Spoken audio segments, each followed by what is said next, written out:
Where do you get your protein from?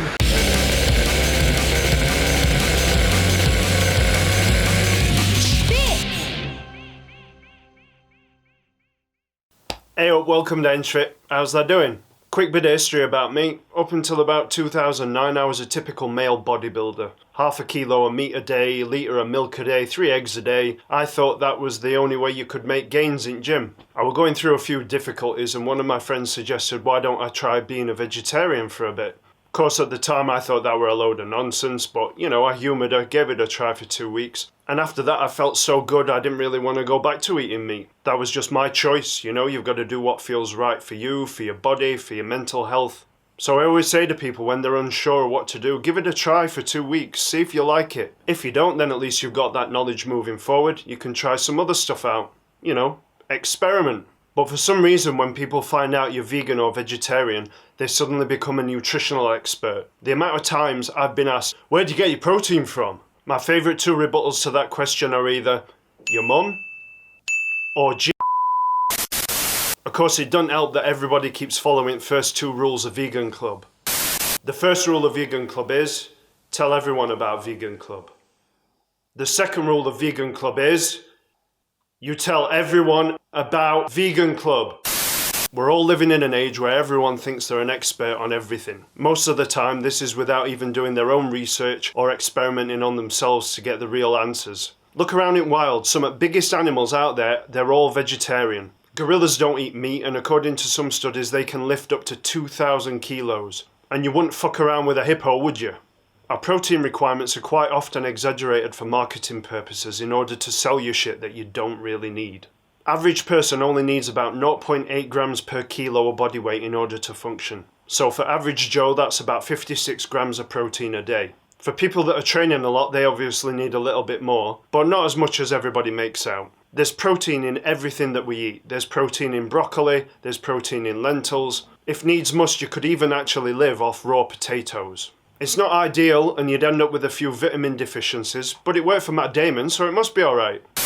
I'm gonna have to science the shit out of this.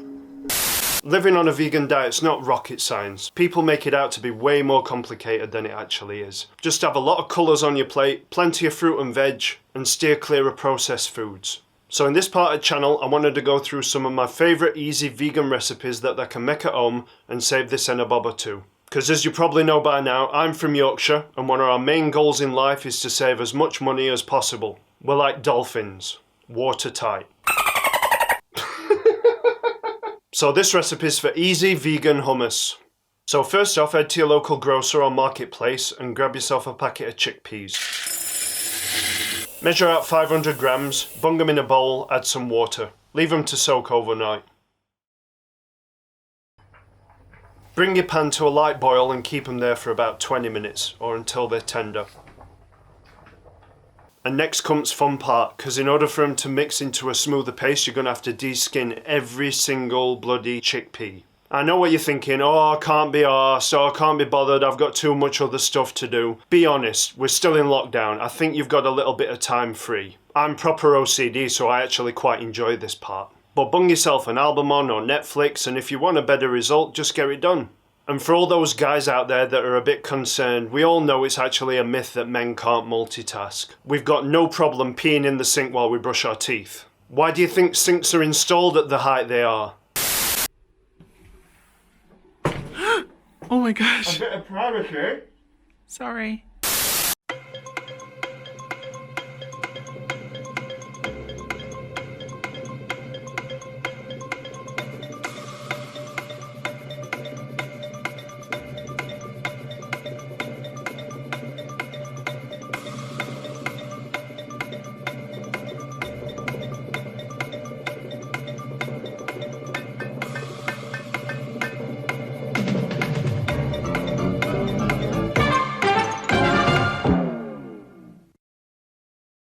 Anyway, once that's out of the way, grab yourself a jar of tahini, jar of tikka paste, about 100 ml of water, 2 lemons, 2 green chilies and 2 red peppers. Yeah, that's right, I called them peppers, I'm from England, they're not capsicum, get over it. Bunk chickpeas in food processor. Half and de-seed one of the chilies and one of the peppers and bung them in there along with the juice from the 2 lemons. Add 2 big spoons of tahini. Alright. Calm the bloody farm. I've only got one hand free, I'm holding camera with other one. Add 2 big spoons of tikka paste. Wank lid on and start her up. Don't go adding hot water at once, only add a little bit at a time. I only used about 40 or 50 ml in this batch. Put it on high speed and let it blend for a while.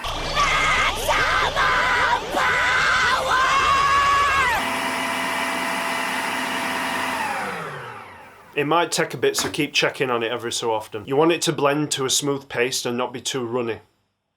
Stick your finger in, give it a taste, see how you like it.